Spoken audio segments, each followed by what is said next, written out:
Hi friends, అందరికీ welcome to my channel. తమ్నేల్లో చూసారు కదండి, దుపట్టాతో ధోతి ఎలా కట్టాలో చూపిస్తానండి. ఎక్కువగా జన్మాష్టమికి అయితే ఇలా కడతారండి. నేను ఎలా కట్టానో చూపిస్తానండి. మామూలుగా అయితే దుపట్టా అయితే తీసుకున్నాను. వీడియోలో చూపిస్తున్నట్టుగా అయితే ముందుగా ఇలా పెట్టుకోవాలండి. ఇట్లా రెండు చివర్లు కొనలు ఉంటాయి కదండి, ఆ రెండు సమానంగా వచ్చేలా అయితే పెట్టుకోండి. అప్పుడే మనకి ధోతి అనేది పర్ఫెక్ట్గా కట్టుకోవచ్చండి. ఇలా అయితే పెట్టుకోవాలి. ఇప్పుడు ఇక్కడ ముడి అయితే వేసుకోండి ఒకటి టైట్గా, లేదంటే పిన్ను కూడా పెట్టుకోవచ్చు. కానీ పిన్ను పెట్టుకుంటే అప్పుడప్పుడు పిల్లలకి కుచ్చుకునే ప్రాబ్లం ఉంటుంది కదా, అందుకనేసి నేను ఇలా ముడి అయితే వేసుకున్నాను. ఇలా ముడి వేసుకుంటే ఏంటంటే మనకి పర్ఫెక్ట్గా ఎలా పెట్టామో అలాగే అక్కడే అయితే డ్రాప్ చేసుకోవచ్చండి. ఆ తర్వాత ఇలా కొనలని రెండింటిని కాళ్ళ మధ్యలో నుంచి వెనక్కి అయితే వేసుకోవాలండి. వీడియోలో చూపిస్తున్నట్టుగా కింద ఒకసారి కింద కాళ్ళ దగ్గర అయితే మంచిగా సెట్ చేసుకోండి. ఇలా వెనక సైడు ఇలా మొత్తం వెనక్కి రెండు కొనలు వెనక్కి వచ్చేలా తీసుకున్న తర్వాత ఒక సైడు కొన తీసుకొని, అది సైడ్ అంచు ఉంటుంది కదండి, అంటే చిన్నగా ఉండే అంచు, దాన్ని నేను ఇలా అయితే కుర్చీలు అయితే పెట్టుకుంటున్నానండి. నీట్గా ఒకసారి మంచిగా సెట్ చేసుకొని కుర్చీలు అయితే పెట్టుకోండి.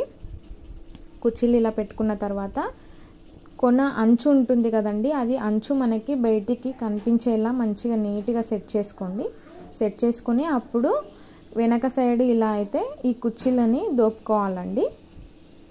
చూసారు కదండి, ఇలా వీడియోలో చూపిస్తున్నట్టుగా నీట్గా సెట్ చేసుకొని దోపుకోవాలి.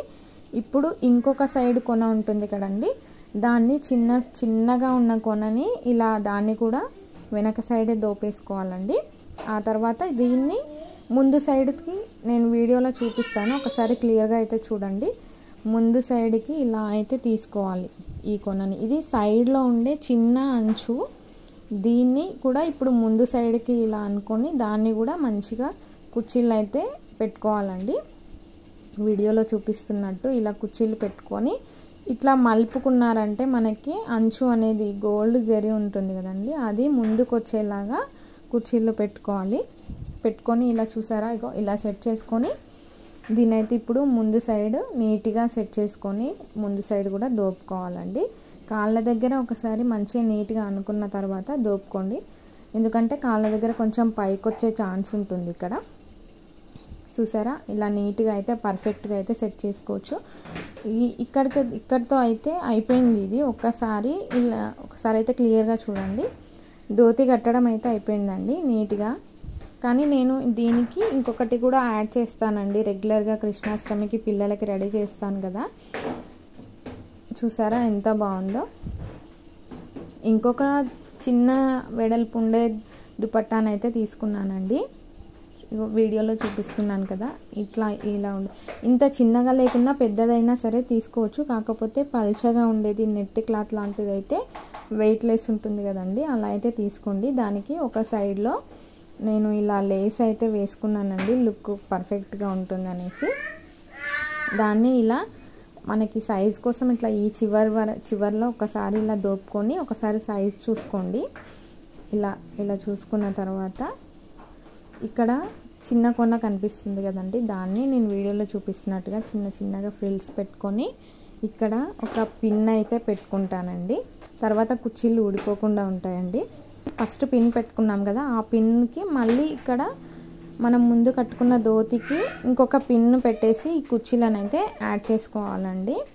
తర్వాత వెనక సైడ్ నుంచి ఇలా నీట్గా తీసుకొని ఇక్కడ ఈ రెండిటికి అటాచ్ చేసి కూడా ఇంకొక పిన్ అయితే పెట్టుకున్నానండి. కృష్ణ గెటప్కి కావాల్సిన ఆర్నమెంట్స్ కూడా నా ఛానల్లో చేసి ఉంచానండి. ఒకసారి ఎవరికైనా ఇంట్రెస్ట్ ఉంటే నా ఛానల్లో అయితే వెళ్ళి ఒకసారి చూడండి. నడుం ధోతి కోసము ఇంకా కండువా కోసం అయితే నేను ఒకటే దుపట్టానైతే యూస్ చేశానండి. వీడియోలో చూపిస్తున్నట్టు ఇలా దీన్ని ఇక్కడ ఫోల్డ్ చేసేసుకొని దీన్ని మెడ మీదకి అయితే కండువా లాగా అయితే వేసుకోవచ్చండి. ఇక్కడ మంచిగా కొంచెము ఫోల్డింగ్స్ మంచిగా కనపడకుండా మంచిగా నీట్గా పెట్టేసుకొని అక్కడ ఒక పిన్ అయితే పెట్టుకోవాలండి నడుం దగ్గర. లుక్ ఎలా ఉంటుందో నేను పక్కన పిక్ అయితే యాడ్ చేస్తానండి. ఇక్కడ నేను క్లియర్గా అయితే చూపించలేకపోయాను, మా బాబు కుదురుగా ఒక దగ్గర ఉండడండి, అందుకే సపోర్ట్ చేయలేదు. నా వీడియో మీరు ఇప్పుడే చూస్తున్నట్టయితే నా వీడియో మీకు నచ్చితే నా ఛానల్ని లైక్ కొట్టి సబ్స్క్రైబ్ చేసుకోండి. ఫైనల్ లుక్ అయితే ఇదండి. Thanks for watching.